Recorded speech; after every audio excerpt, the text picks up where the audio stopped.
Good morning to you all. आज हम लोग राम की शक्ति पूजा पर चर्चा शुरू करने जा रहे हैं। और जैसा कि किसी भी नए टॉपिक को शुरू करते हुए हम करते हैं कि सबसे पहले उसके रचनाकाल की परिस्थितियां क्या हैं,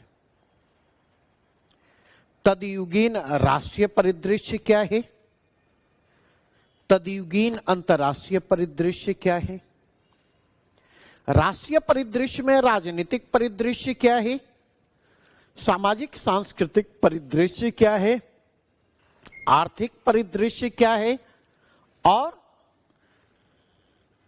साहित्यिक परिदृश्य क्या है। इनके साथ साथ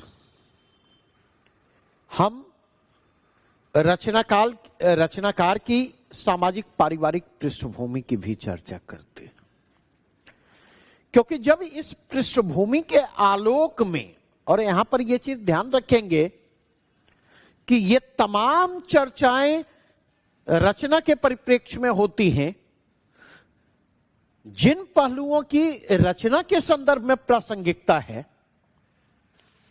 उन्हीं प्रासंगिक संदर्भों में हम चर्चा करते हैं। इसके कारण रचना के पाठ के क्रम में उसके विविध आयामों को उद्घाटित करना हमारे लिए आसान हो जाता। इसके कारण उस रचना को बेहतर तरीके से समझना हमारे लिए आसान हो जाता। इसके कारण जो विविध आयाम वाले प्रश्न पूछे जाते, नई प्रकृति वाले प्रश्न अक्सर पूछे जाते, उन प्रश्नों को समझ पाना और उन प्रश्नों को रिस्पोंड कर पाना हमारे लिए आसान हो जाता है। जब हम व्याख्या कर रहे होते तो उस व्याख्या के क्रम में हमारे लिए व्याख्या के विशेषार्थ के विविध आयामों को खोलना आसान हो जाता है। अब अगर इस कंटेक्स्ट में देखें तो अगर निराला राम की शक्ति पूजा की रचना 1936 में करते हैं तो सवाल यह उठता कि राम की शक्ति पूजा की रचनाकालीन पृष्ठभूमि क्या है। दूसरा प्रश्न जो उभर कर सामने आता हमारे सामने वह यह, एक बार मेरे ख्याल से यूपीएससी ने या किसी स्टेट पीसीएस में यह प्रश्न पूछा गया है कि राम की शक्ति पूजा निराला की मानसिक काव्य यात्रा की सिद्धि है। राम की शक्ति पूजा निराला की मानसिक काव्य यात्रा की सिद्धि है। अगर आप देखें तो राम की शक्ति पूजा टॉपिक करेंटली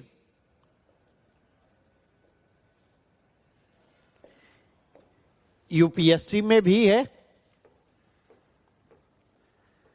बीपीएससी में भी है और यूपीपीएससी में भी है।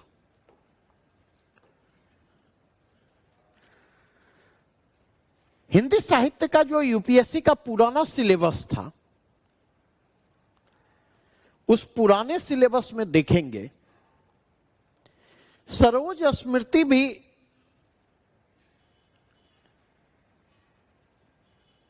शामिल था। वर्तमान में अगर आप जाकर के देखें तो वर्तमान में बीपीएससी के सिलेबस में सरोज स्मृति शामिल है,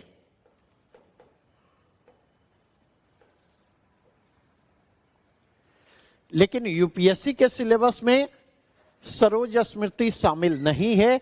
यूपीपीएससी के सिलेबस में सरोज स्मृति शामिल नहीं है।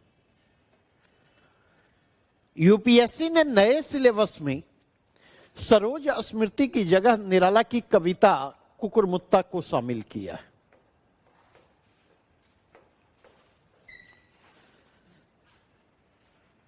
जबकि मुझे लगता कि राम की शक्ति पूजा की मुकम्मल समझ के लिए राम की शक्ति पूजा को सरोज स्मृति की पृष्ठभूमि में रख करके देखने की जरूरत है। सरोज स्मृति से गुजरते हुए जब आप राम की शक्ति पूजा तक पहुंचते हैं तो राम की शक्ति पूजा कविता की एक मुकम्मल समझ विकसित होती दिखाई पड़ती है। कैसे, इस पर चर्चा मैं आगे करूंगा। लेकिन इससे पहले कि मैं आपके साथ राम की शक्ति पूजा की रचनाकालीन पृष्ठभूमि की चर्चा करूं, एक प्रश्न मैं उठाना चाहूंगा। और प्रश्न यह है कि राम की शक्ति पूजा के राम जो हैं, ये हैं कौन? पहला प्रश्न। दूसरा प्रश्न जो है वह यह है कि राम की शक्ति पूजा के राम के चरित्र में अगर संश्लिष्टता है तो उसे कितना अलौकिक माना जाए, कितना लौकिक माना जाए। तो निराला ने पौराणिक मिथकीय आख्यानों से राम के चरित्र को उठाया है और इस रूप में देखें, राम की शक्ति पूजा के राम पौराणिक मिथकीय चरित्र का प्रतिनिधित्व करते हैं, अलौकिक राम का प्रतिनिधित्व करते हैं। लेकिन राम के चरित्र पौराणिक मिथकीय परंपरा में राम के चरित्र को अगर आप देखें तो राम का चरित्र जो है वह स्थिर नहीं है। राम का चरित्र विकसनशील रहा है। इसकी परंपरा वाल्मीकि, आदि कवि वाल्मीकि से जाकर के जुड़ती है और महर्षि वाल्मीकि ने जिस रामायण की रचना की, उस रामायण में उन्होंने राम को नायक बनाया और वाल्मीकि के राम जो है अलौकिक सत्ता का प्रतिनिधित्व करते, अलौकिक राम का प्रतिनिधित्व करते। लेकिन अगर देखा जाए तो वाल्मीकि के राम जो हैं वे कहीं न कहीं आम मनुष्य के कहीं ज्यादा करीब दिखाई पड़ते और इसलिए वाल्मीकि के राम को देखेंगे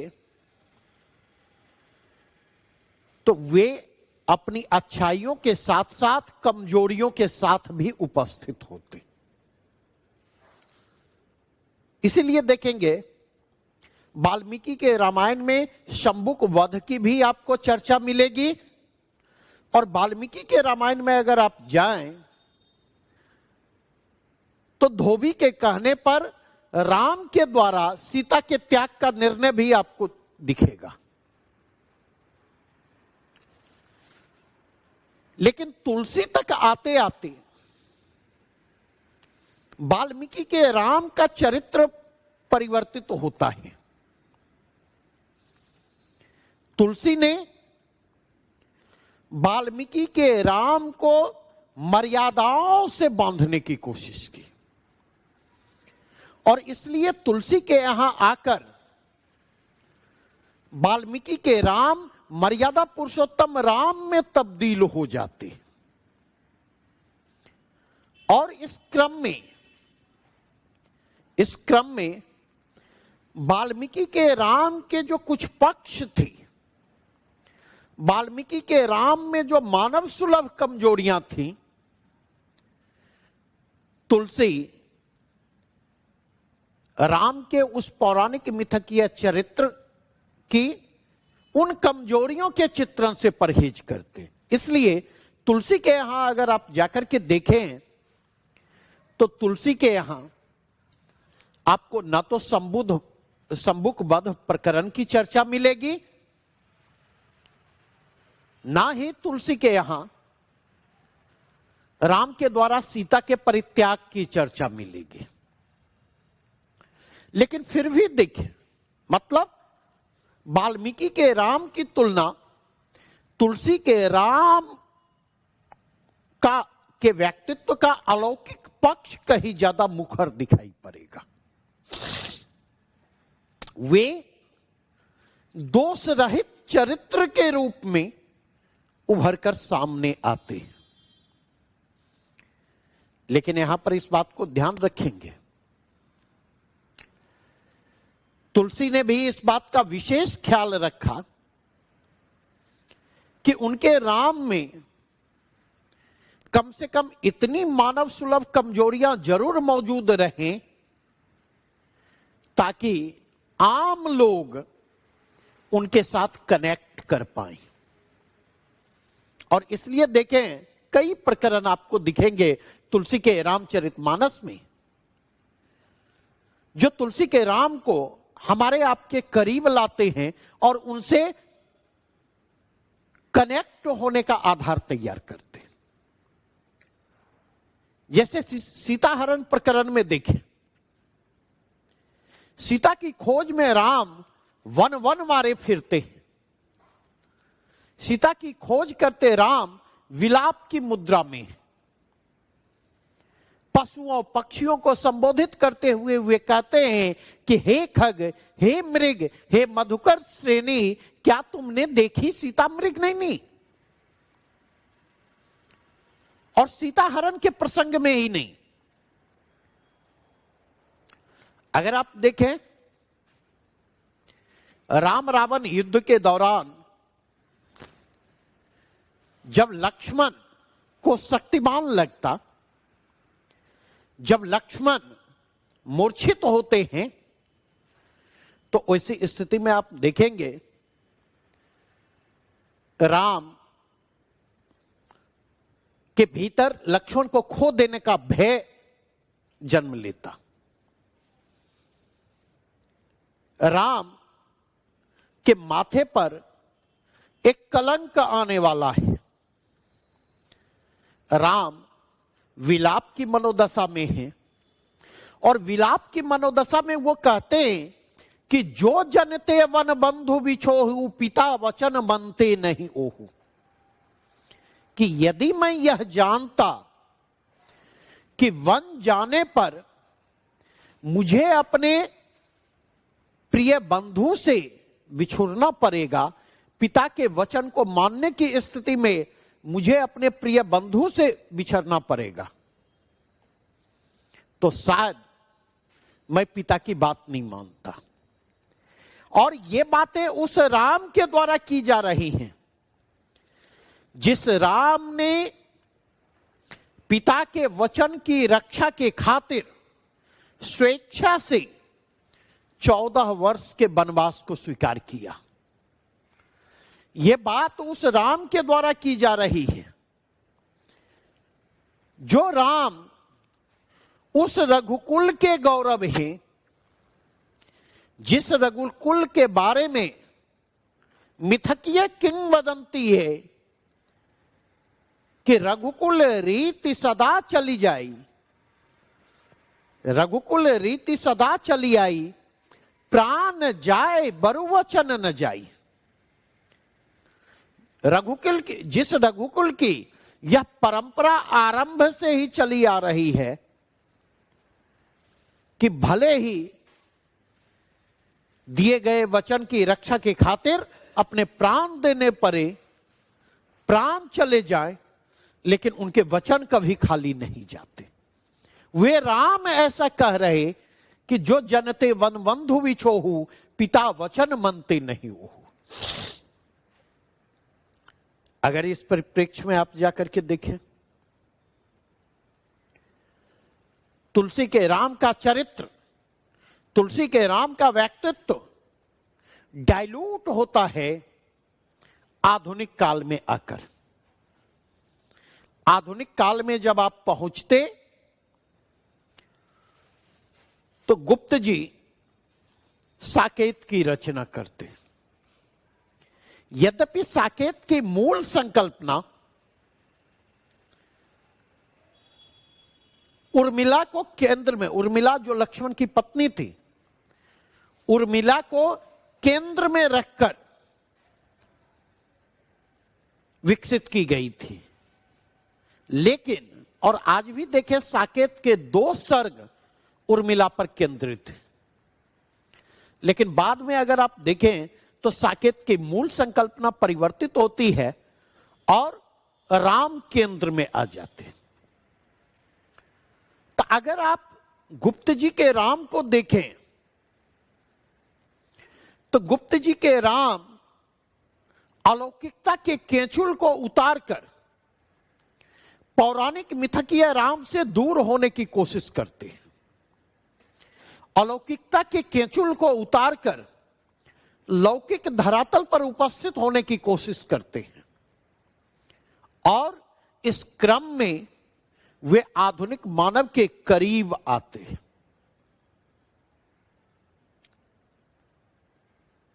उनका संकल्प है, वे इस संकल्प के साथ पृथ्वी पर उपस्थित होते कि भव में नव वैभव व्याप्त कराने आया, नर को ईश्वरता प्राप्त कराने आया।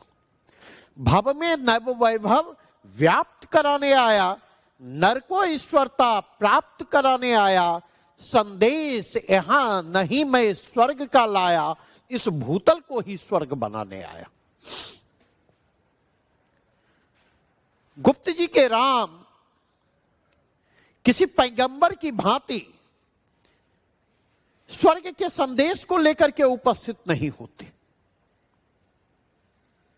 गुप्त जी के राम धरती को ही स्वर्ग बनाने के आग्रह के साथ उपस्थित होते हैं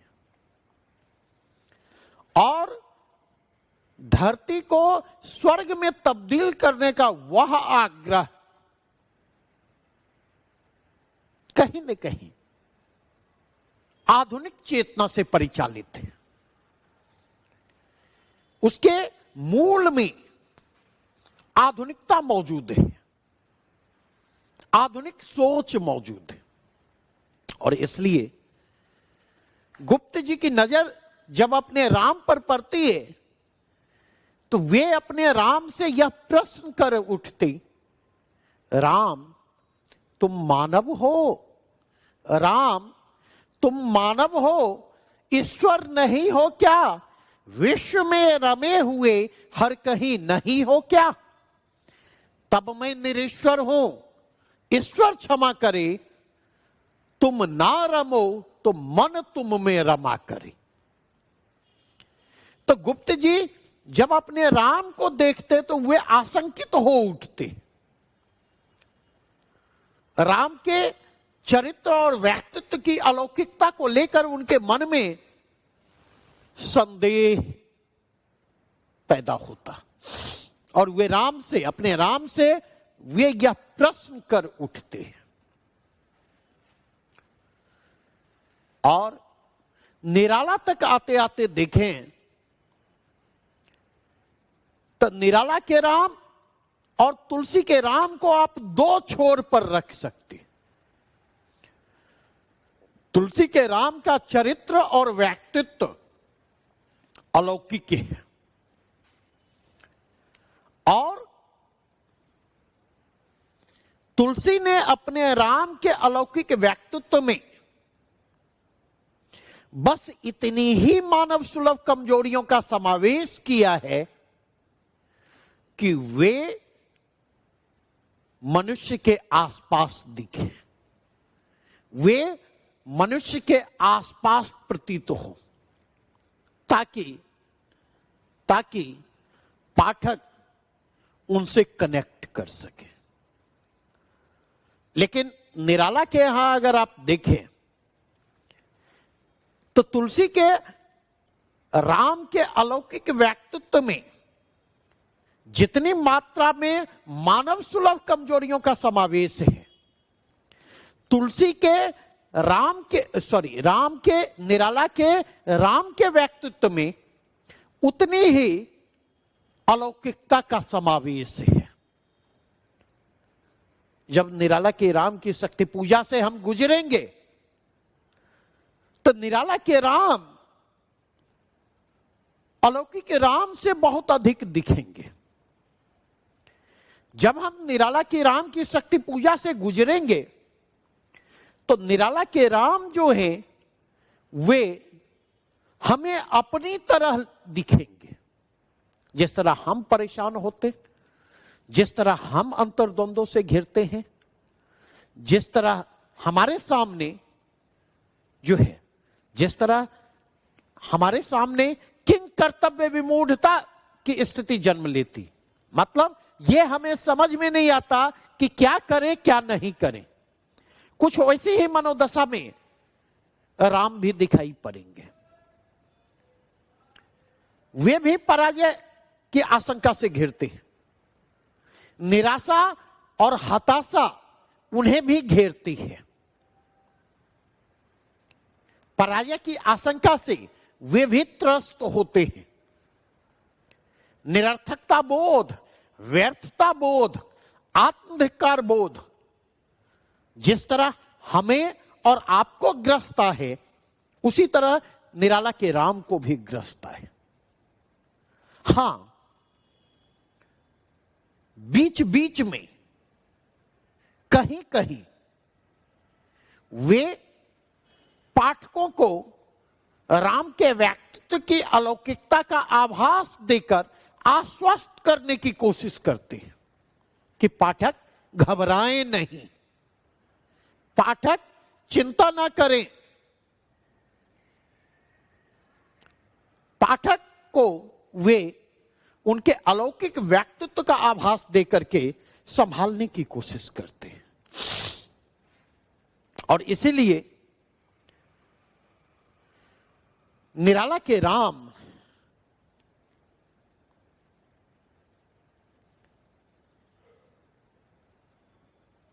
आधुनिक भावबोध से, आधुनिक चेतना से कहीं अधिक संपृक्त दिखाई पड़ते। तो अगर इस परिप्रेक्ष्य में देखें तो राम के शक्ति पूजा के राम का चरित्र और व्यक्तित्व किस तरह से स्थिर ना होकर विकसनशील रहा और पौराणिक मिथकीय राम के मायने, पौराणिक मिथकीय राम का चरित्र और व्यक्तित्व समय के साथ युगीन परिस्थितियों और परिवेश के अनुरूप किस प्रकार से परिवर्तनशील रहा है, इसकी झलक यहां पर हमें दिखाई पड़ती। इसको हमने आपके सामने रखने का प्रयास किया। लेकिन यहां पर इस बात को ध्यान रखेंगे, निराला के राम केवल पौराणिक मिथकीय चरित्र का प्रतिनिधित्व नहीं करते। निराला के राम का चरित्र और व्यक्तित्व संश्लिष्ट है।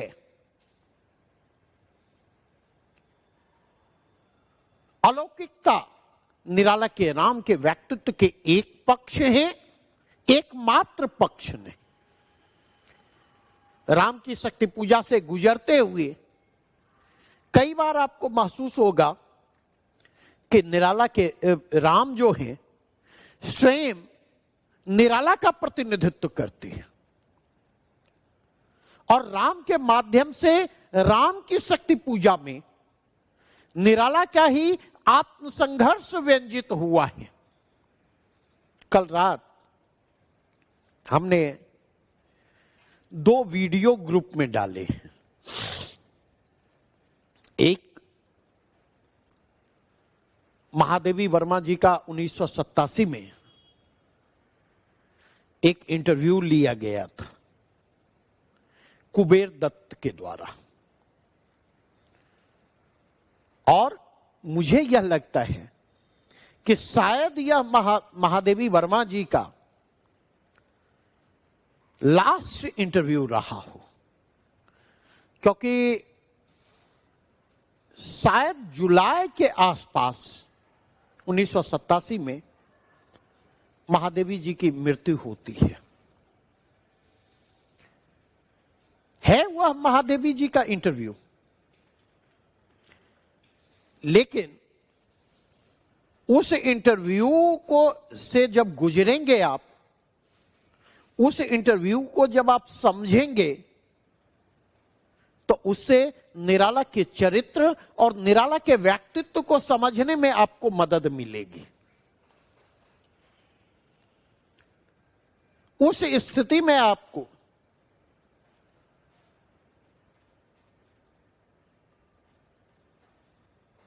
निराला की रचनाओं को समझ पाना कंपैरेटिवली आसान होगा। और दूसरा लिंक जो हमने डाला है कि कुछ वर्ष पहले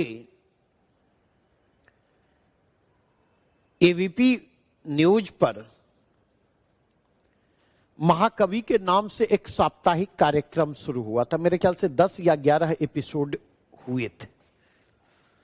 कुमार विश्वास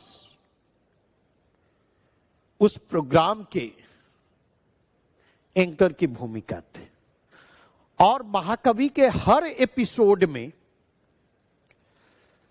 आधुनिक हिंदी के एक रचनाकार के जीवन, दर्शन और उनकी रचनाओं को आधार बनाकर के चर्चा की गई। मुझे लगता कि महाकवि के वे एपिसोड जो हैं वो आपके लिए काफी हेल्पफुल होंगे। तो मैं आपको सजेस्ट करूंगा कि अगर आपने नहीं देखा है तो चूंकि निराला की हम चर्चा कर रहे हैं, सरोज स्मृति पर चर्चा हमारी आपके साथ हो चुकी है। सरोज स्मृति पर चर्चा के बाद राम की शक्ति पूजा पर हम आपके साथ चर्चा शुरू करने जा रहे हैं। तो मैं यह चाहूंगा कि आप उन दोनों वीडियो लिंक को देखें और उनके माध्यम से निराला को जानने और उनके माध्यम से निराला को समझने की कोशिश करें। कहा जाता है कि जब कभी निराला को राम की शक्ति पूजा कविता के काव्य पाठ का अवसर मिला तो निराला का शरीर भी विशालकाय था। लंबे चौड़े और छरहरे। तो कहा जाता है कि जब जब जब निराला ने राम की शक्ति पूजा कविता का काव्य पाठ किया और जिस किसी ने उस काव्य पाठ को सुना तो ऐसा लगता था कि राम की शक्ति पूजा के राम निराला में उतर आए हैं। पाठकों को, श्रोताओं को निराला का जो विराट व्यक्तित्व था, तब तब उनके उस विराट व्यक्तित्व से उनका साक्षात्कार हुआ। मैं विस्तार से इस बात की चर्चा करूंगा कि किस प्रकार निराला की राम की शक्ति पूजा के राम का जो आत्मसंघर्ष है वह निराला का आत्मसंघर्ष है। किस प्रकार राम का आत्मधिक्कार बोध निराला का आत्मधिक्कार बोध है। कब सीता निराला की प्रियतमा मनोहरा देवी में तब्दील हो जाती हैं पता ही नहीं चलता। ठीक उसी प्रकार जिस प्रकार सरोज स्मृति कविता में विवाह मंडप पर बैठी हुई सरोज कब मनोहरा देवी में तब्दील हो जाती है पता ही नहीं चलता।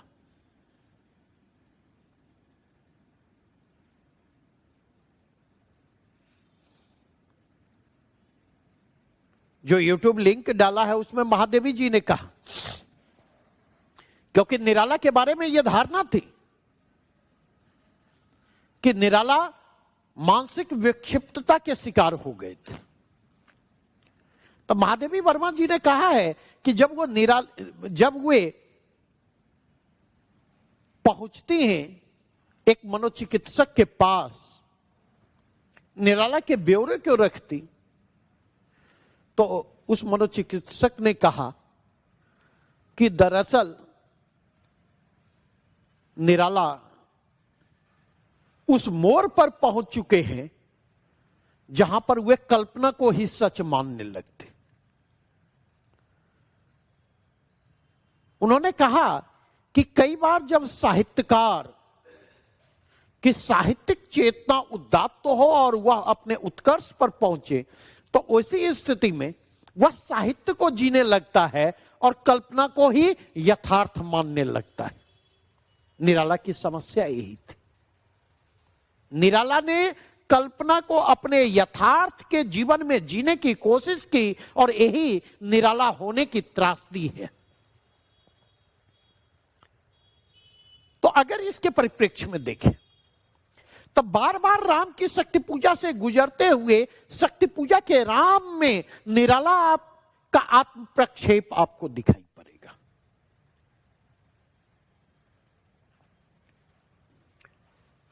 लेकिन निराला के राम के चरित्र की संश्लिष्टता, निराला के राम के व्यक्तित्व की संश्लिष्टता इन्हीं दो स्तरों तक सीमित नहीं है,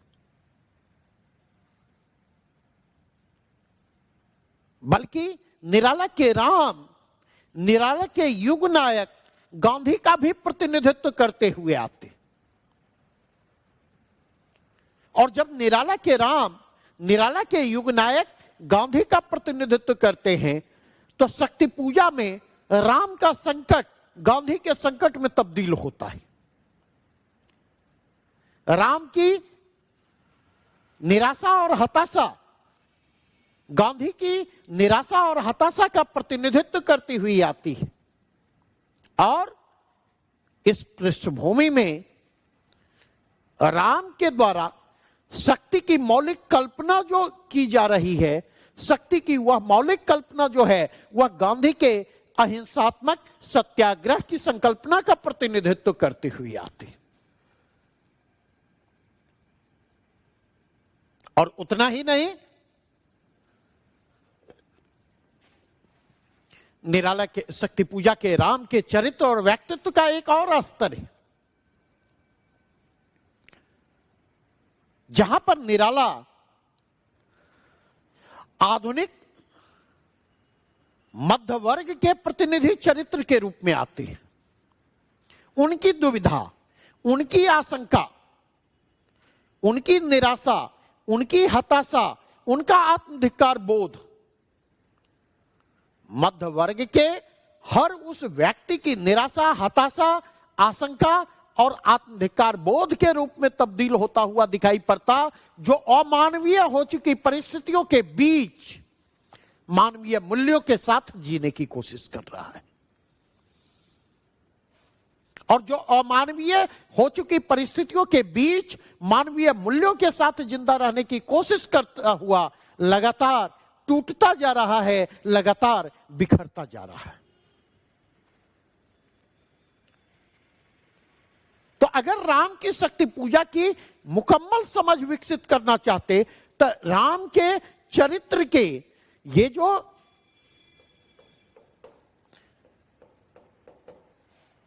चार स्तर हैं चरित्र और व्यक्तित्व के, इन चारों स्तरों को आपको ध्यान में रखना होगा।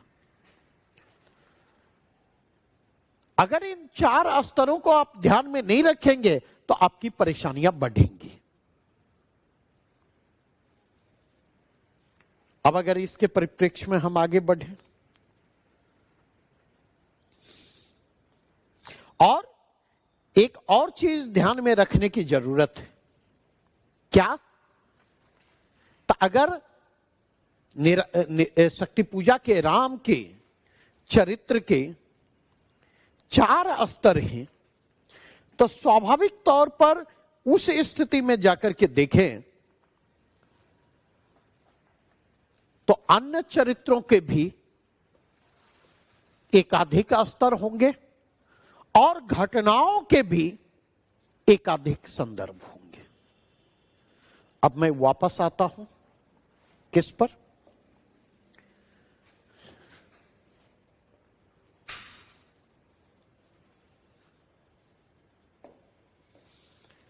तो राम की शक्ति पूजा की रचनाकालीन पृष्ठभूमि।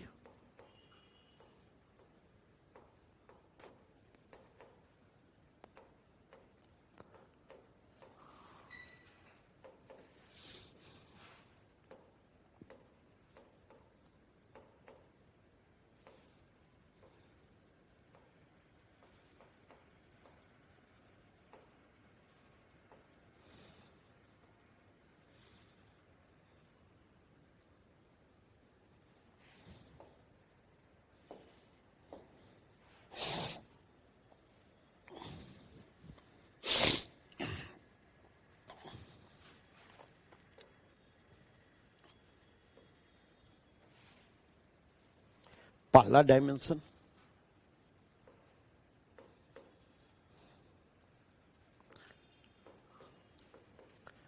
तत्कालीन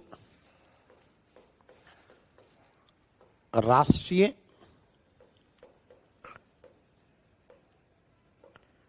राजनीतिक परिदृश्य।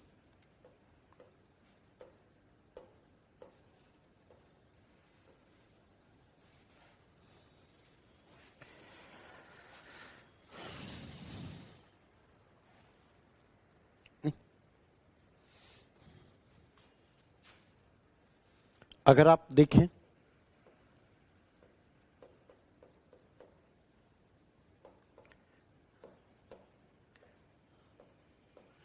गांधी के नेतृत्व वाला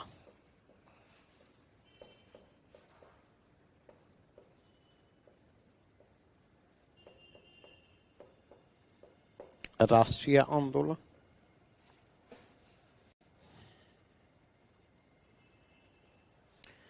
नहीं,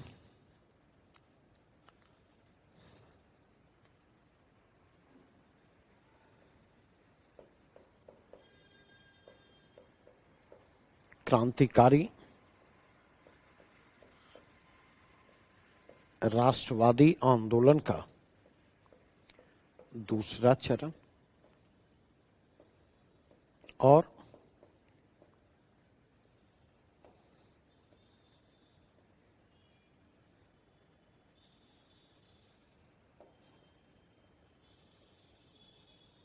वामपंथ के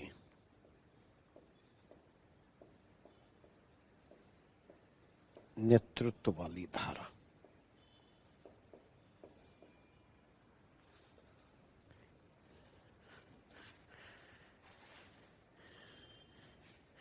अगर आप देखें तो मैंने कहा कि राम की शक्ति पूजा की रचना 1936 में होती है, और अगर इसके परिप्रेक्ष्य में देखें तो मिड 1930s इसका परिदृश्य क्या है? तीनों असफल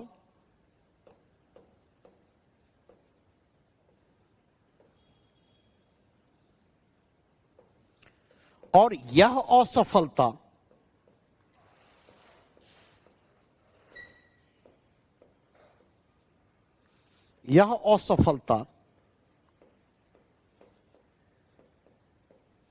निराशा एवं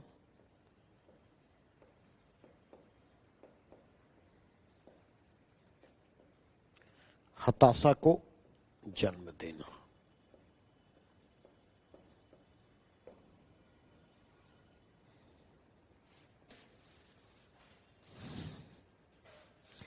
निराशा और हताशा की मनोदशा उस समय की राष्ट्रीय मनोदशा है।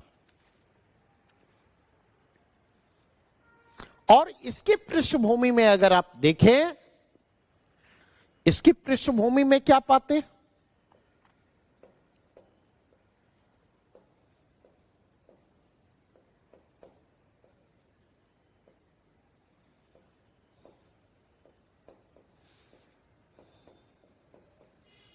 गांधी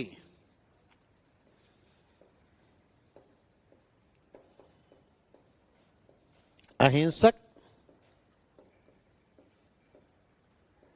सत्याग्रह को रणनीतिक धार देने में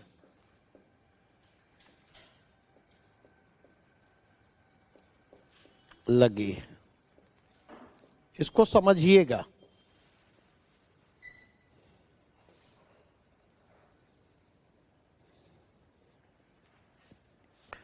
क्योंकि गांधी के अहिंसक सत्याग्रह की संकल्पना को देखें तो गांधी के अहिंसक सत्याग्रह की संकल्पना जो है वह कोई स्थिर अवधारणा नहीं है, वह विकसनशील अवधारणा है।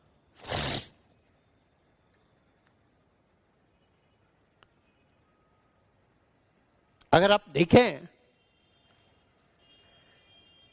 तो एक और गांधी के अहिंसक सत्याग्रह में बहुत नयापन नहीं है,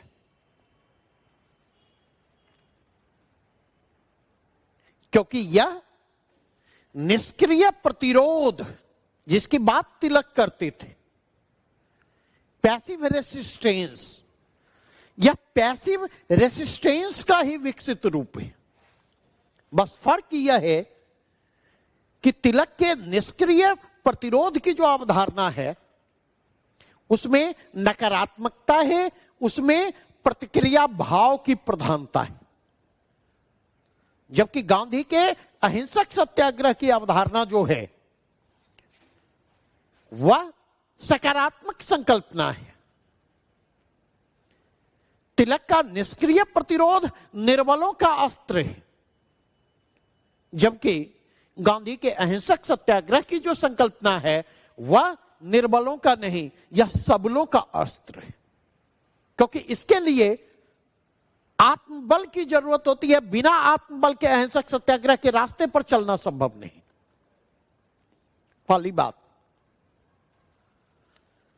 दूसरी बात, अगर आप देखें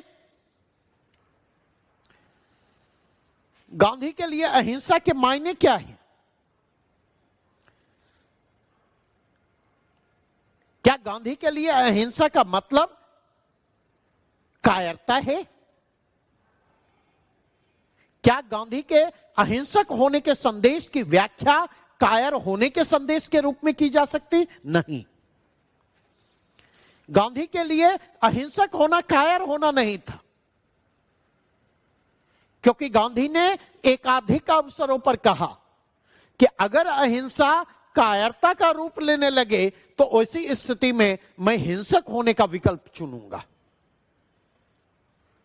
ऐसी स्थिति में हिंसक होना बेहतर है।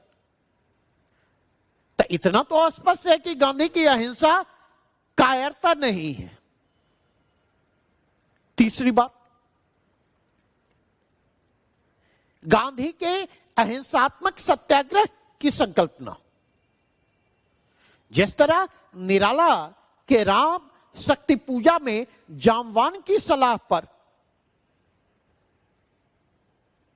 शक्ति की मौलिक कल्पना के लिए प्रयत्नशील दिखाई पड़ते और उसके लिए दृढ़ आराधना में लगे हुए, तो तदयुगीन राष्ट्रीय परिप्रेक्ष्य में आकर के देखें तो राम की शक्ति पूजा के जामवंत जो हैं वो गांधी के राजनीतिक गुरु गोपाल कृष्ण गोखले के प्रतीक में तब्दील होते आपको दिखाई पड़ेंगे।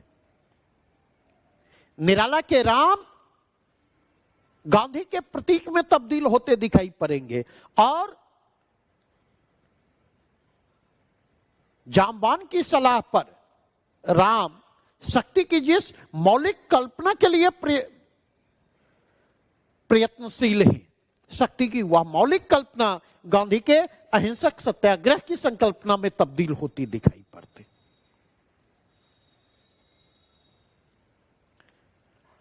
अब अगर इसके परिप्रेक्ष्य में जाकर के देखें, मैंने क्यों कहा कि गांधी के अहिंसक सत्याग्रह की संकल्पना स्थिर ना होकर विकसनशील संकल्पना। 3 इंस्टांसेज मैं पिक करूंगा।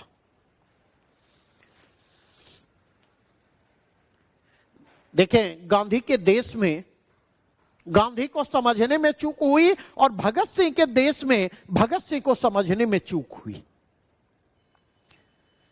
जिस तरह गांधी के अहिंसक सत्याग्रह की संकल्पना स्थिर ना होकर विकसनशील संकल्पना है, ठीक उसी प्रकार भगत सिंह के हिंसा की भी संकल्पना स्थिर ना होकर के विकसनशील संकल्पना है।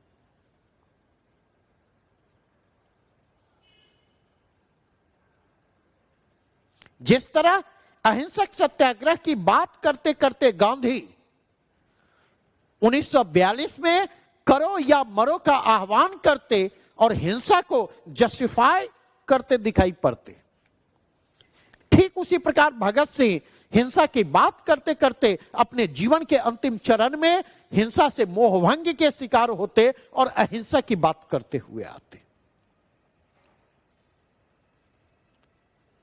आप इमेजिन करें ना, 5 फरवरी 1922 को चौरी चौरा की घटना घटती है और गांधी, जिसमें उत्तर प्रदेश के चौरी चौरा नामक जगह पर पुलिसकर्मियों को जिंदा जला दिया जाता है आंदोलनकारियों के द्वारा, और गांधी इसकी प्रतिक्रिया में यह कहते हुए असहयोग आंदोलन को वापस लेने का निर्णय लेते हैं कि जनता अभी किसी भी अहिंसक आंदोलन के लिए तैयार नहीं है, इसके लिए अपेक्षित तैयारी की जरूरत है। लेकिन 1930 के दशक में सविनय अवज्ञा आंदोलन की जब घोषणा करते गांधी, जब सविनय अवज्ञा आंदोलन की शुरुआत होती है, तो उस सविनय अवज्ञा आंदोलन के दौरान 3 जगहों पर, चटगांव, पेशावर और शोलापुर, चटगांव, पेशावर और शोलापुर, इन 3 जगहों पर आप देखेंगे हिंसा भड़कती है। लेकिन जिस गांधी ने चौरी चौरा की घटना को आधार बना करके असहयोग आंदोलन को वापस ले लिया था, 3 जगहों पर हिंसक घटनाओं के बावजूद वे सविनय अवज्ञा आंदोलन को वापस नहीं लेते। इसका मतलब यह है कि कहीं ना कहीं अहिंसक आंदोलन को लेकर गांधी की सोच बदल रही है, अहिंसात्मक सत्याग्रह को लेकर गांधी की सोच बदल रही है। और जब 1942 में अंग्रेजों भारत छोड़ो का नारा देते हुए गांधी भारतीय जनता का आह्वान डू और डाई के लिए करते हैं, करो या मरो के लिए करते हैं, तो आप देखेंगे इससे पहले कि आंदोलन शुरू होता कांग्रेस के शीर्ष नेतृत्व को गिरफ्तार कर लिया जाता और फिर स्वतः स्फूर्त भारत छोड़ो आंदोलन शुरू होता है और व्यापक स्तर पर हिंसा होती है।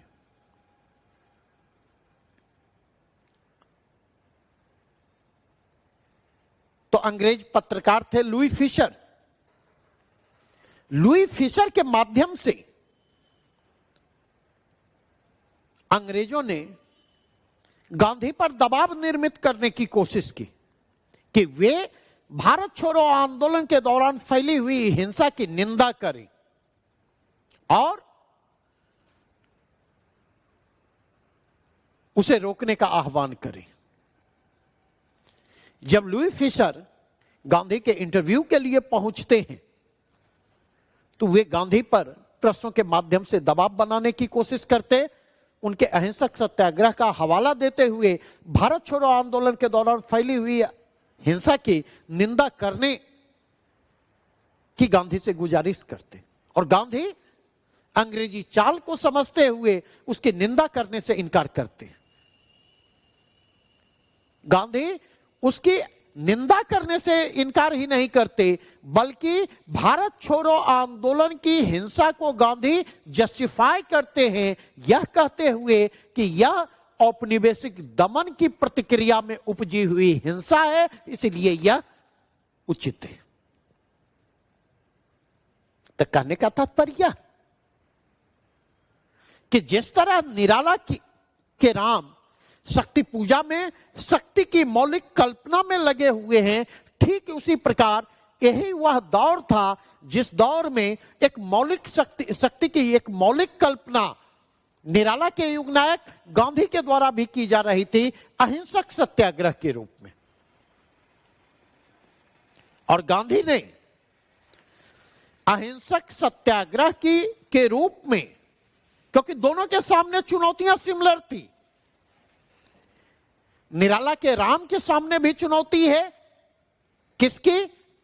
तो निराला के राम के सामने चुनौती है ब्रिटिश साम्राज्यवादी सत्ता की भौतिक शक्ति की। उस समय ब्रिटिश साम्राज्यवादी सत्ता जो है वह सैन्य बल के मामले में अव्वल थी, उसका कोई तोड़ नहीं था।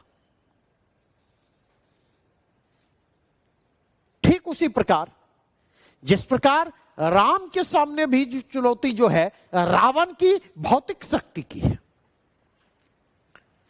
जिस प्रकार राम रावण की उस भौतिक शक्ति का मुकाबला मौलिक शक्ति की मौलिक कल्पना के जरिए करते और शक्ति की मौलिक कल्पना के माध्यम से शक्ति को वे नीति और मूल्यों से संपृक्त करते हैं, शक्ति को नीति और मूल्यों से लैस करते, शक्ति को सूक्ष्म मानवीय संवेदना और मानवीय विवेक से लैस करते हैं। ठीक उसी प्रकार गांधी ने भी जो है अहिंसक सत्याग्रह की संकल्पना के जरिए नैतिक शक्ति की कल्पना की। और गांधी के अहिंसात्मक सत्याग्रह ने क्या किया? गांधी के अहिंसात्मक सत्याग्रह ने अंग्रेजों को दुविधा में डाला। अंग्रेजों की दुविधा क्या होती है अहिंसक सत्याग्रह के जरिए? तो दुविधा यह होती है क्योंकि अंग्रेजों ने एशिया और अफ्रीका में औपनिवेशिक शासन के नैतिक औचित्य को सिद्ध करने की कोशिश की थी व्हाइट मेंस बर्डन थ्योरी के जरिए, यह कहते हुए कि अश्वेत काले असभ्य हैं और उन असभ्य कालों को अश्वेतों को सभ्य बनाना सभ्य श्वेतों की सभ्य गोरों की नैतिक जिम्मेवारी बनती है।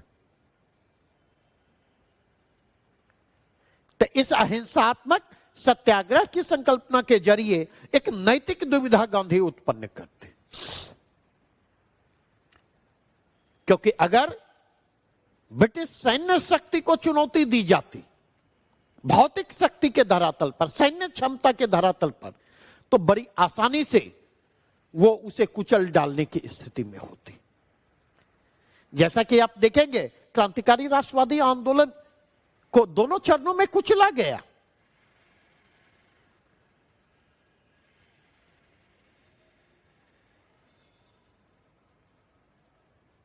अहिंसात्मक सत्याग्रह के संदर्भ में अंग्रेजों की दुविधा यह है कि अगर वे किसी अहिंसक आंदोलन को कुचलने की कोशिश करते तो ब्रिटिश साम्राज्यवाद का नैतिक पक्ष कमजोर पड़ेगा, ब्रिटिश साम्राज्यवाद की पोल एक एक करके दुनिया के सामने खुलती चली जाएगी, ब्रिटिश साम्राज्यवाद बेनकाब होगा। और अगर वे अहिंसक आंदोलन को उसके अहिंसक स्वरूप को आधार बना करके नहीं कुचलते तो यह अहिंसक आंदोलन धीरे धीरे भारतीयों को प्रबल आत्मविश्वास से लैस करेगा। धीरे धीरे राष्ट्रीय आंदोलन की पहुंच और राष्ट्रीय आंदोलन के प्रभाव का विस्तार होगा और फिर आजादी के लिए ऐसा दबाव निर्मित होगा जिस दबाव का सामना कर पाना अंग्रेजों के लिए संभव नहीं रह जाएगा। अंग्रेजों के साथ समस्या यह रही कि वे अंत तक इस नैतिक दुविधा से बाहर नहीं निकल पाए। इसी की परिणति भारत की आजादी है। तो जब आप इस व्यापक परिप्रेक्ष्य से चीजों को लिंकअप करने की कोशिश करेंगे तब शायद निराला और उनके राम की शक्ति पूजा जैसी रचना की बेहतर समझ विकसित होगी। अब अगर यहां से आगे बढ़ूं तो अगला प्रश्न उभर कर सामने आता। ये तो राजनीतिक परिदृश्य की बात मैंने आपके साथ की। अब मैं आता हूं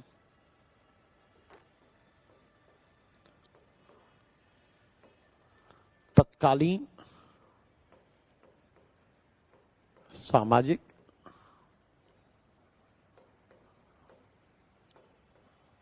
आर्थिक परिदृश्य के।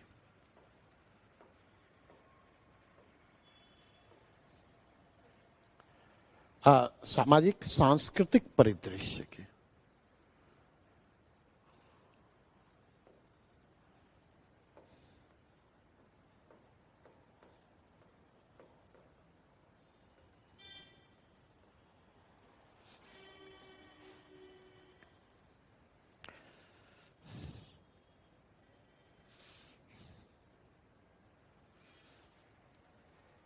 अगर आप 1930 के दशक में पहुंचे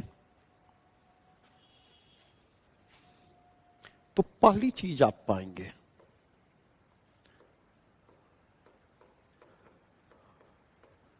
नवजागरण चेतना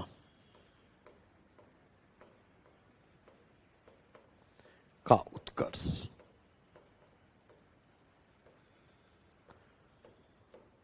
सांस्कृतिक अस्मिता बोध का प्रश्न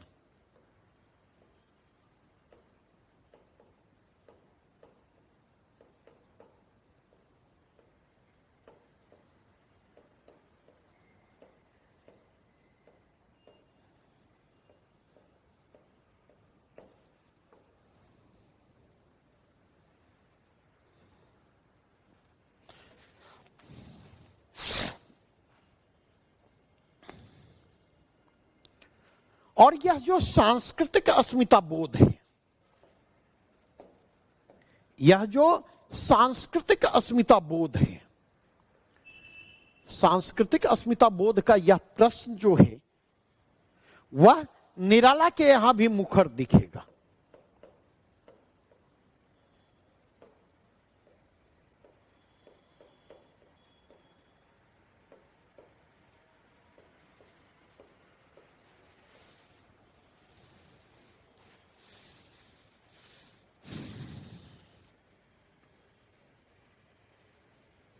क्योंकि अगर निराला पर देखें तो निराला पर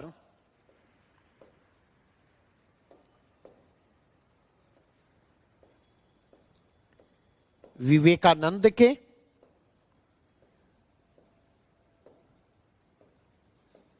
नव वेदांतवादी दर्शन का असर है।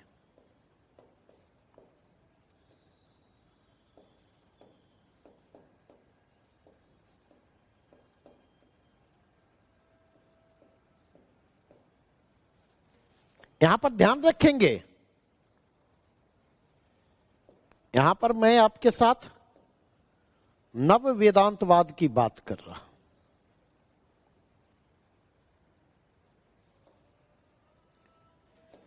नव वेदांतवाद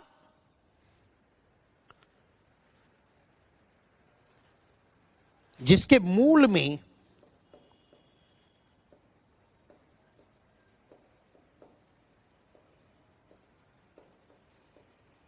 शंकर का वेदांत है और शंकर के वेदांत के साथ साथ आधुनिक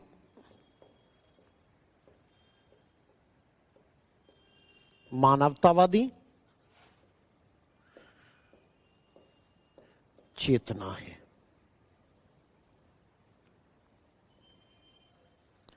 जो इन दोनों का कॉकटेल है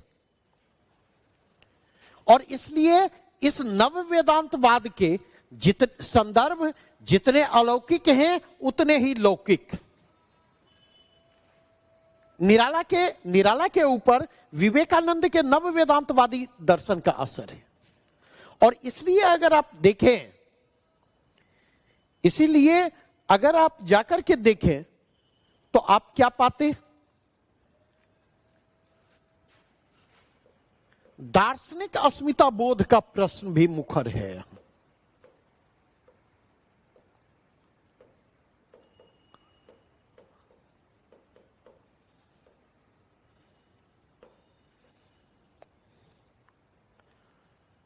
अब सवाल यह उठता कि यह दार्शनिक अस्मिता बोध का प्रश्न कैसे मुखर है?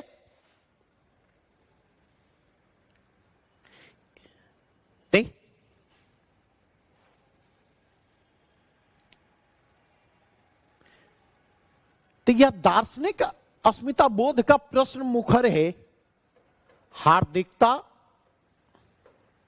बनाम बौद्धिकता के द्वंद्व की पृष्ठभूमि में।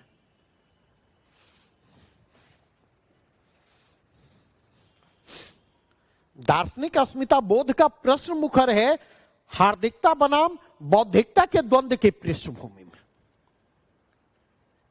क्योंकि पश्चिम और पूर्व के संदर्भ में धारणा क्या है? पश्चिमी संस्कृति ने भौतिकता को अधिक अहमियत दी और इसीलिए भौतिकता के धरातल पर पश्चिम अधिक विकसित है। भारतीय परिप्रेक्ष्य में बात करें तब भारतीय परिप्रेक्ष्य में भौतिकता की तुलना अध्यात्म को अधिक अहमियत दी गई और चूंकि भारतीय संदर्भ में भौतिकता की तुलना अध्यात्म को अधिक अहमियत दी गई है, इसलिए भारतीय परिप्रेक्ष्य में अगर आप जाकर के देखेंगे हार्दिकता का तत्व तो आपको मुखर दिखाई पड़ेगा। आध्यात्मिक पक्ष भारतीय चिंतन का आपको प्रबल दिखाई पड़ेगा। ये जो धारणा निर्मित की गई, आजकल विश्व गुरु की काफी चर्चा होती है। यह विश्व गुरु वाली बात आई कहां से? क्या कभी समझने की कोशिश की? दरअसल देखेंगे औपनिवेशिक सत्ता की स्थापना के बाद औपनिवेशिक शासन के औचित्य को सिद्ध करने के लिए एक पूरा का पूरा इंटेलेक्चुअल डिस्कोर्स निर्मित किया जाता है, एक पूरा का पूरा बौद्धिक विमर्श निर्मित किया जाता है।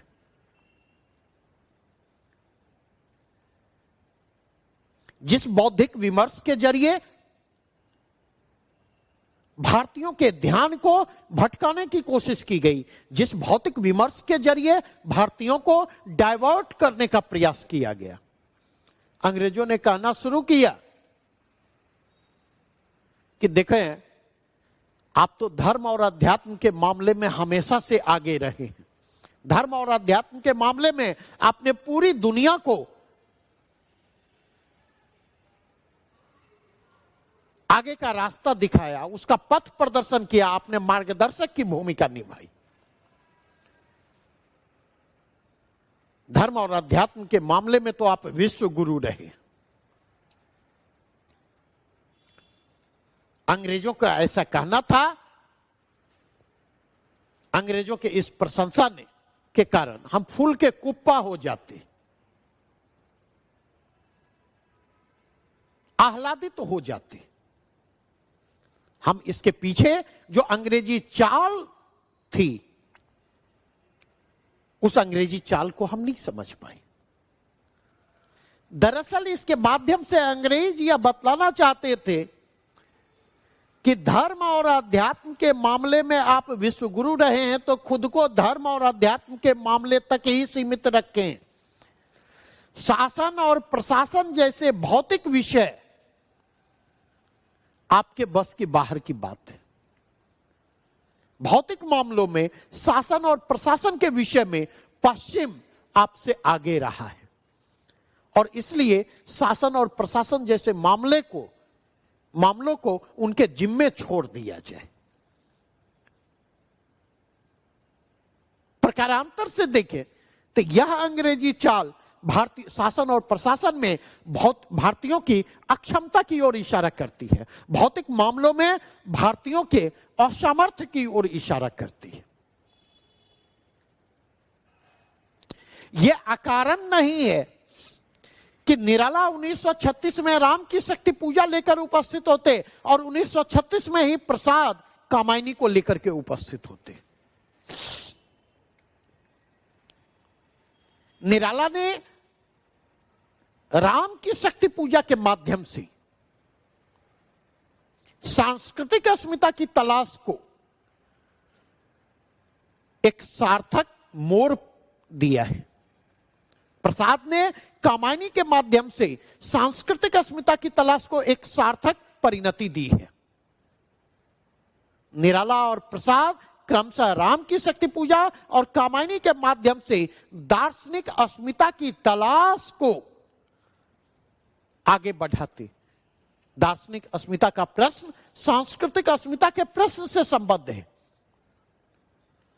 और उन्होंने दार्शनिक अस्मिता की तलाश की प्रक्रिया को आगे बढ़ाते हुए क्या बतलाने की कोशिश की कि दरअसल भारतीय संस्कृति में देखा जाए, भारतीय आध्यात्मिक चिंतन में देखा जाए तो हार्दिकता और बौद्धिकता दोनों तत्व मौजूद रहे हैं। भारतीय सांस्कृतिक चिंतन, भारतीय दार्शनिक चिंतन जो है उसमें हार्दिकता और बौद्धिकता का संश्लेष मिलता है और हार्दिकता और बौद्धिकता का यह संश्लेष, इसी संश्लेष की पृष्ठभूमि में राम की शक्ति पूजा का कथानक भी अपनी तार्किक परिणति को प्राप्त करता है और हार्दिकता और बौद्धिकता के इसी संश्लेष की पृष्ठभूमि में कामायनी का कथानक भी अपनी तार्किक परिणति प्राप्त करता है।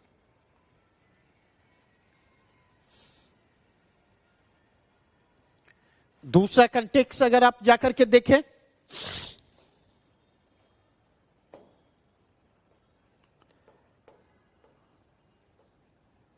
दूसरा कंटेक्स्ट क्या है?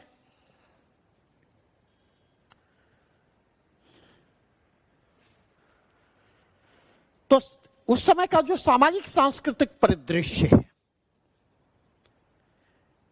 वह सामाजिक सांस्कृतिक परिदृश्य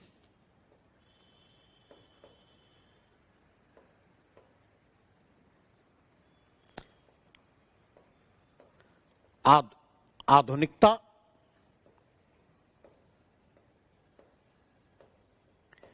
के परिप्रेक्ष्य में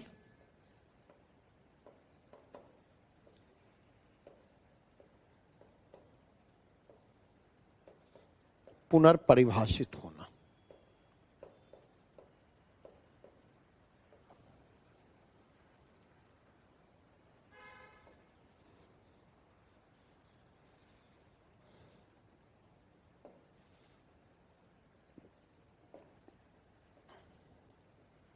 उस आधुनिकता के परिप्रेक्ष्य में,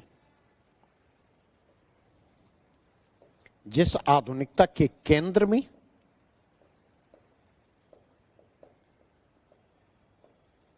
व्यक्ति है और जिसके कारण व्यष्टि अर्थात व्यक्ति बनाम समष्टि, इसका द्वंद्व आकार ग्रहण कर रहा है।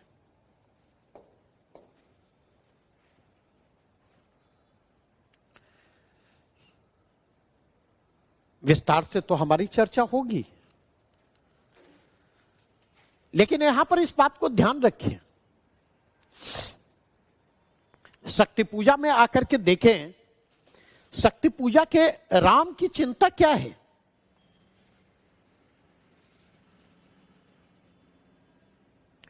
तो अगर शक्ति पूजा में जाकर के देखें तो राम की चिंता सीता मुक्ति की चिंता है, सीता की मुक्ति की चिंता।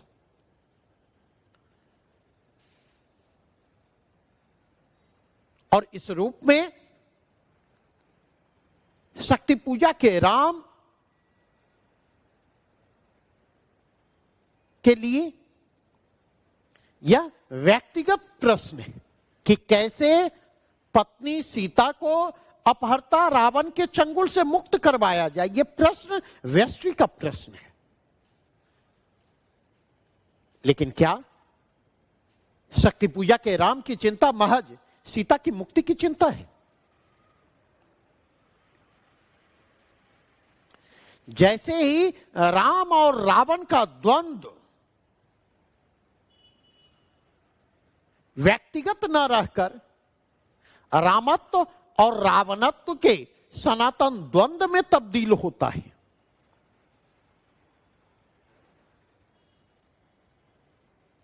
जैसे ही यह सत और असत के चिरंतन संघर्ष में तब्दील होता है, तो उसी स्थिति में सीता की मुक्ति की चिंता का प्रश्न महज पत्नी की मुक्ति तक सीमित नहीं रह जाता।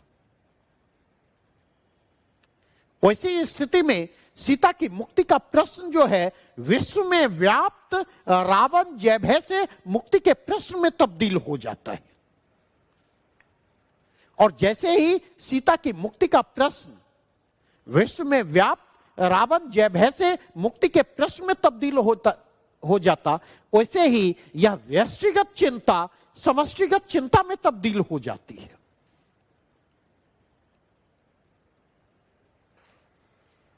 जैसे ही सीता, शक्ति पूजा की सीता राम की पत्नी ना भर ना रहकर नारी अस्मिता के प्रतीक के रूप में तब्दील होती है, जैसे ही सीता राम की पत्नी भर ना रहकर भारतीय सांस्कृतिक अस्मिता की प्रतीक में तब्दील होती है, वैसे ही रावण राम की पत्नी का अपहर्ता न रहकर रावण जो है वह औपनिवेशिक साम्राज्यवादी सत्ता के प्रतीक में तब्दील हो जाता है। और ऐसी स्थिति में देखें,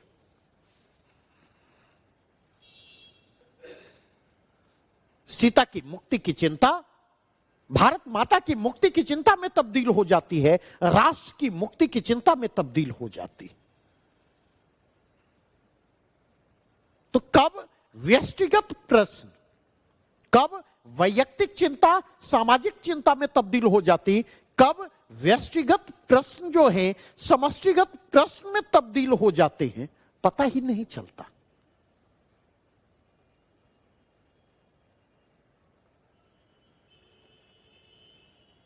ठीक इसी के परिप्रेक्ष्य में आप देखें, जब हम उस समय के सामाजिक सांस्कृतिक परिदृश्य की बात कर रहे हैं, तो तीसरा कंटेक्स्ट होगा नहीं, जिस हम नवजागरण की बात कर रहे हैं,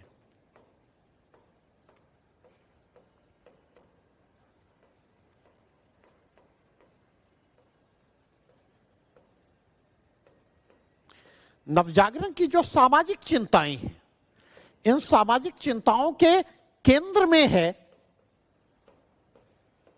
नारी। एक और नारी है, दूसरी ओर निम्न जाति।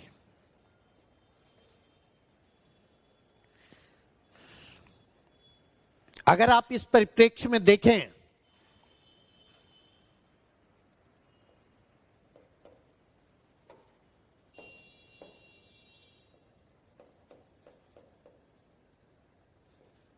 गांधीवाद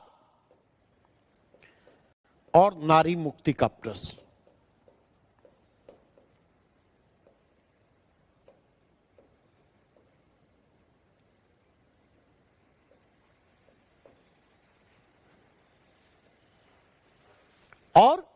1920 के दशक में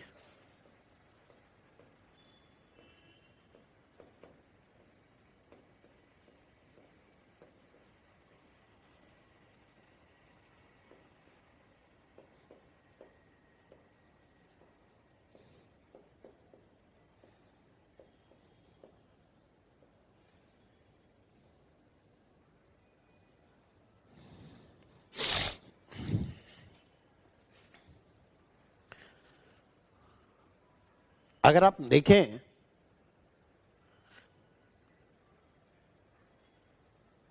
उन्नीसवीं शताब्दी का जो नवजागरण है,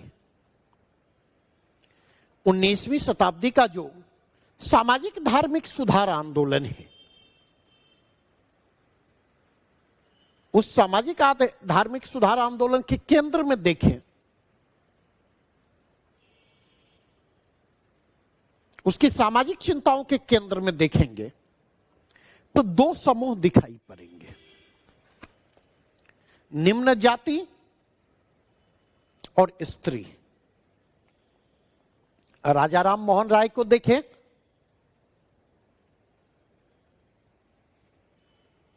सती प्रथा के प्रश्न, उन्मूलन के प्रश्न को लेकर उपस्थित होते। ईश्वर चंद्र विद्यासागर को देखें, दयानंद सरस्वती को देखें, तो दयानंद सरस्वती विधवा पुनर्विवाह की बात करते, स्त्री शिक्षा की बात करते। ईश्वर चंद्र विद्यासागर को देखें, स्त्री शिक्षा की हिमायत करते। ज्योतिबा फूले, सावित्री फूले, फातिमा शेख स्त्री शिक्षा की दिशा में पहल करती दिखाई पड़ती। गांधी के कंटेक्स्ट में देखें, मार्क्सवादी इतिहासकार हैं सुमित सरकार, और अगर आप देखें तो गांधी और गांधीवाद को लेकर उनका नजरिया आलोचनात्मक है। लेकिन जब नारी मुक्ति की बात आती है तो सुमित सरकार लिखते हैं कि भारत में जब भी नारी मुक्ति की चर्चा होगी, गांधी का नाम स्वर्णाक्षरों में अंकित होगा। गांधी ने नारी मुक्ति में जो योगदान दिया है, गांधी का वह योगदान अप्रतिम है।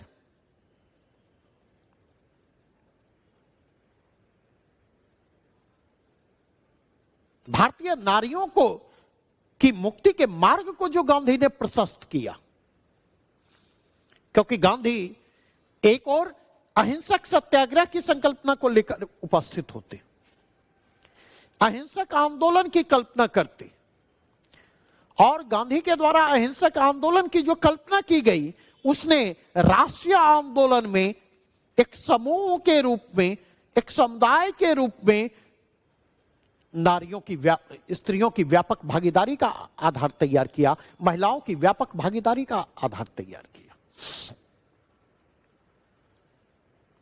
क्योंकि अगर आंदोलन का स्वरूप हिंसक होता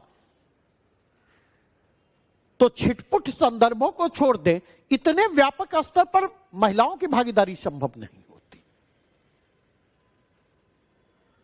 दूसरी ओर देखें, गांधी ने लगातार इंद्रिय संयम, नैतिकता, मर्यादा और अनुशासन पर जोर दिया, और गांधी के द्वारा इंद्रिय संयम, नैतिकता, मर्यादा के प्रति आग्रहशीलता, अनुशासन के प्रति आग्रहशीलता ने स्त्रियों के पुरुष सहकर्मियों को यह आश्वस्त करने का काम किया कि महिलाएं घर की चार दीवारी के बाहर भी सुरक्षित हैं, स्त्रियां घर की चार दीवारी के बाहर भी सुरक्षित हैं।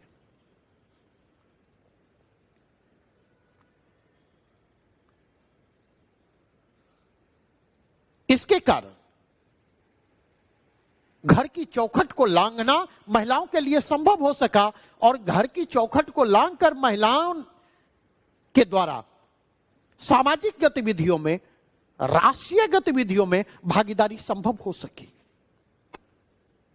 लेकिन गांधी को अच्छी तरह से पता था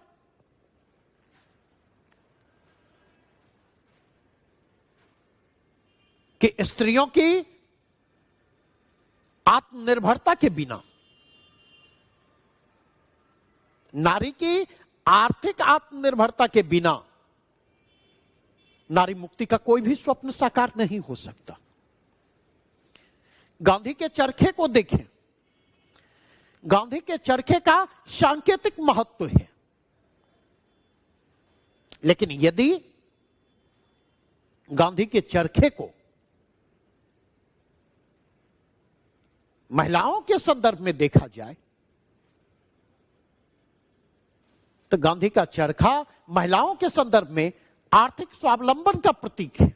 यह महिलाओं की आर्थिक आत्मनिर्भरता के मार्ग को प्रशस्त करता हुआ आता, और इसलिए देखेंगे गांधीवादी दर्शन ने महिलाओं की मुक्ति के लिए अनुकूल राजनीतिक, सामाजिक, आर्थिक परिवेश को निर्मित करने में अहम और निर्णायक भूमिका निभाई।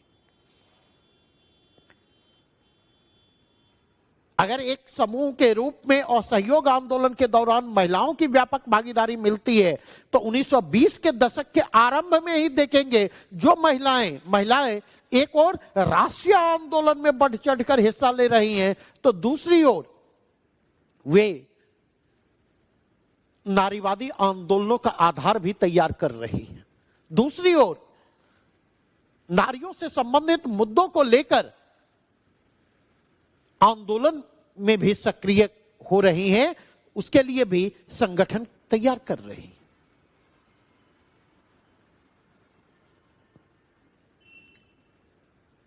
अब सवाल यह उठता कि आपके मन में यह प्रश्न उठ रहा होगा कि कहां राम की शक्ति पूजा की चर्चा कर रहे हैं, कहां हम गांधी और नारी मुक्ति में उनके योगदान की चर्चा कर रहे हैं।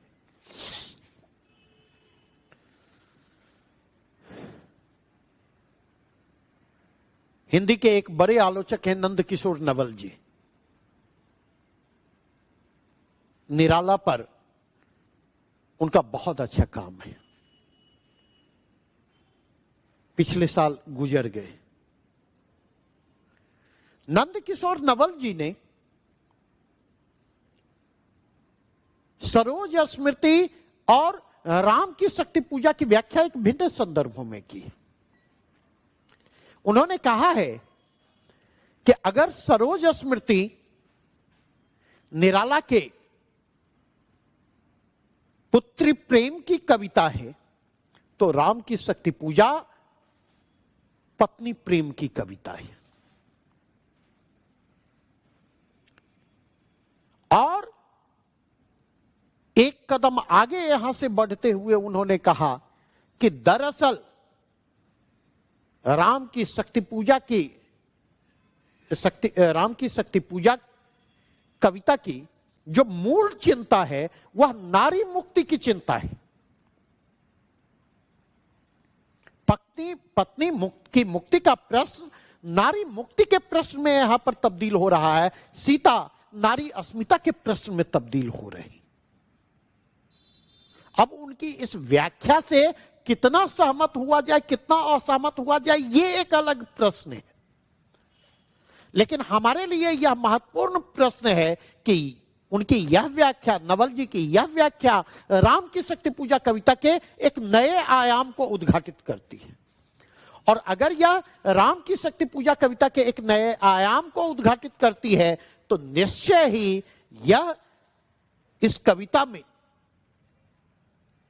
इस नए आयाम के परिप्रेक्ष्य में इस कविता का विश्लेषण अपेक्षित है, जो विश्लेषण तब तक संभव नहीं हो पाएगा जब तक हम नवजागरण की मूल सामाजिक चिंताओं को नारी से जोड़ करके ना देखें, जब तक हम गांधी और गांधीवाद की नारी मुक्ति में जो भूमिका रही है उसकी चर्चा ना करें और उन नारीवादी आंदोलनों की चर्चा ना करें जिसने नारी से जुड़े हुए प्रश्न को राष्ट्रीय आंदोलन की मुख्य धारा में लाकर स्थापित कर दिया। प्रतिष्ठित कर दिया। तो ये वे परिप्रेक्ष्य है जिस परिप्रेक्ष्य में उस समय के सामाजिक सांस्कृतिक परिदृश्य को देखे जाने की जरूरत थी। आज की चर्चा को मैं यहीं पर रोकूंगा और कल अपनी चर्चा को यहां से आगे बढ़ाऊंगा और फिर राम की शक्ति पूजा कविता का पाठ हम लोग करेंगे, जिस तरह सरोज स्मृति कविता को हमने लाइन बाय लाइन देखा। आज के लिए बस इतना ही। बहुत बहुत धन्यवाद।